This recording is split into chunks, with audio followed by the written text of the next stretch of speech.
Xin kính chào tất cả mọi người đang xem video và kính chúc tất cả mọi người đang xem video có một ngày mới an lành và hạnh phúc. Và kênh mình xin giới thiệu đây là một cây lan hồ điệp mà mình mua ở tiệm vật tư cây cảnh về này. Và sau khi mình để ở tại nhà 2 ngày thì nó xảy ra hiện tượng như thế này, có nghĩa là các lá đã bị vàng do nấm. Và nội dung của video này thì mình xin phép chia sẻ một số mẹo để xử lý những cái vàng lá như thế này của cây hồ điệp. Thì mình sẽ loại bỏ các cái vàng lá này bằng cách mình sẽ xé cái lá này và xé tận gốc nha. Đây mình có thể thấy vết vàng lá. Không những một lá mà cây này nó đã bị đến 2-3 lá và mình sẽ phải loại bỏ hoàn toàn.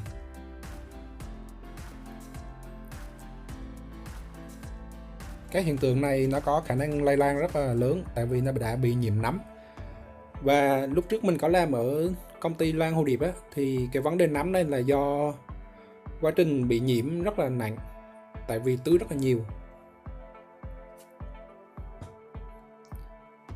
Thông thường thì nếu mà ở tại khu vườn của mọi người thì mọi người có thể sử dụng các loại thuốc trị nấm cho cây để xử lý, nhưng mà mình đã chuyển sang trồng cây ở trong nhà, trong nội thất và làm đẹp cho khu nhà của mình, cho nên mình sẽ xử lý bằng cách sử dụng các chất nó rất là an toàn cho sức khỏe mọi người.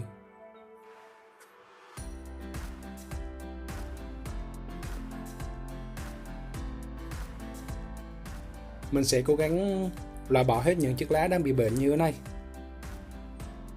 Mọi người có thể sử dụng một cái kẹp đó, cái kẹp và cạy hết cái lớp đã bị bệnh này ra.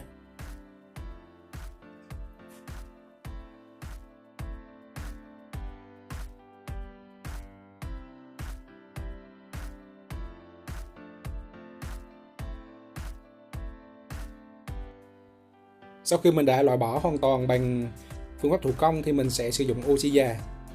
Và oxy già này có rất là nhiều ở tại các tiệm thuốc hoặc là trong nhà của mọi người. Mình có thể lấy sử dụng trực tiếp vào trong cái gốc mình đã loại bỏ vết nhiễm. Mọi người sẽ thấy nó có sùi bọt lên như thế này này, là khả năng sát khuẩn của oxy già đang rất là tốt. Và ở những vết nào đã bị thối hoặc là bị nhiễm nấm thì mình sẽ nhỏ vào luôn. Đặc biệt cây của mình này đang có ngồng hoa cho nên mình sẽ cố gắng để giữ lại cái ngồng này để cho nó nở. Và cây nó đã bị bệnh thì nó rất là yếu, cho nên mọi người có thể sử dụng nước để tưới bình thường thôi, không có nên sử dụng phân bón vào trong giai đoạn này, có thể gây cho thối nhũn.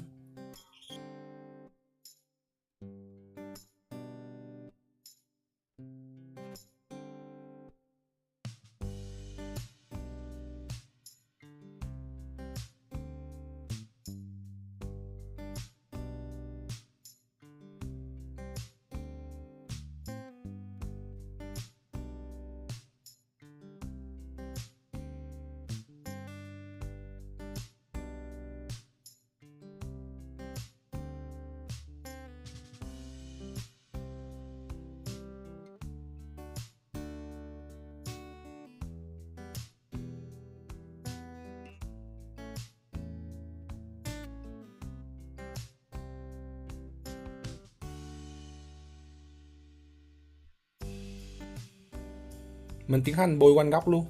Ở trong bột nghệ nó cũng chứa rất là nhiều các chất dinh dưỡng, các nhóm vitamin nhóm E và nhóm B sẽ giúp cho cây có thể hấp thu qua bộ rễ và phát triển rất là khỏe mạnh.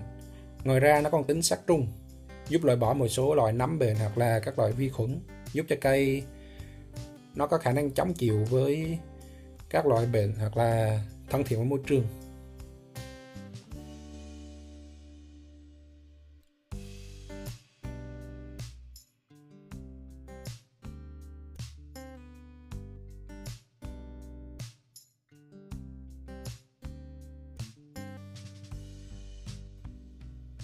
Mình sẽ trồng lại cây hồ điệp này vào trong cái chậu này.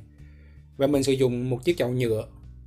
Chậu này là chậu rất là thoáng với số lượng lỗ cực kỳ lớn và nó giúp cho cây nó sẽ thông thoáng rất là nhiều. Nhưng mà đặc biệt nếu mà sử dụng cái chậu thế này để trồng cây thì sẽ phải tưới rất là nhiều, cho nên mình sẽ phải sử dụng vỏ thông để tăng khả năng giữ nước lại cho cây. Và vỏ thông của mình đã xử lý bằng vôi rồi nha. Mình sử dụng vôi nông nghiệp và mình ngâm và mình đã phơi nắng 2 ngày.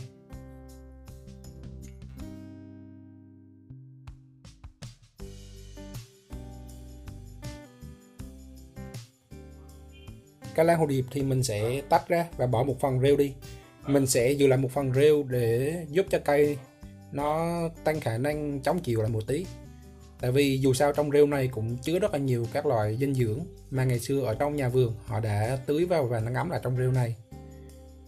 Và mình cũng biết được ở trong rêu cũng chứa một số chất kháng sinh, tại vì khi ở trong nhà vườn người ta đã sử dụng thuốc và nó ngấm vào trong rêu này, cho nên mình không loại bỏ nhiều, mình bỏ một phần rêu thôi.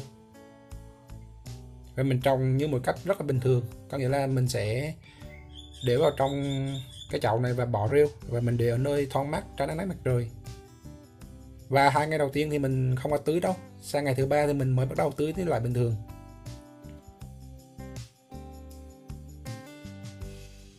Và sau khi trồng xong thì mọi người có thể sử dụng lại oxy già để tưới lại cho lan hồ điệp.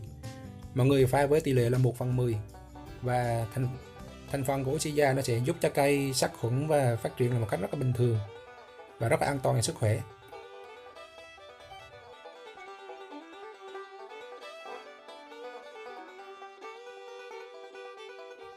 Và mình xin kết thúc video tại đây. Xin cảm ơn tất cả mọi người đã luôn theo dõi và đồng hành cùng kênh của mình. Xin chào và tạm biệt tất cả mọi người. Nhớ nhấn đăng ký để ủng hộ kênh nhiều phát triển nha.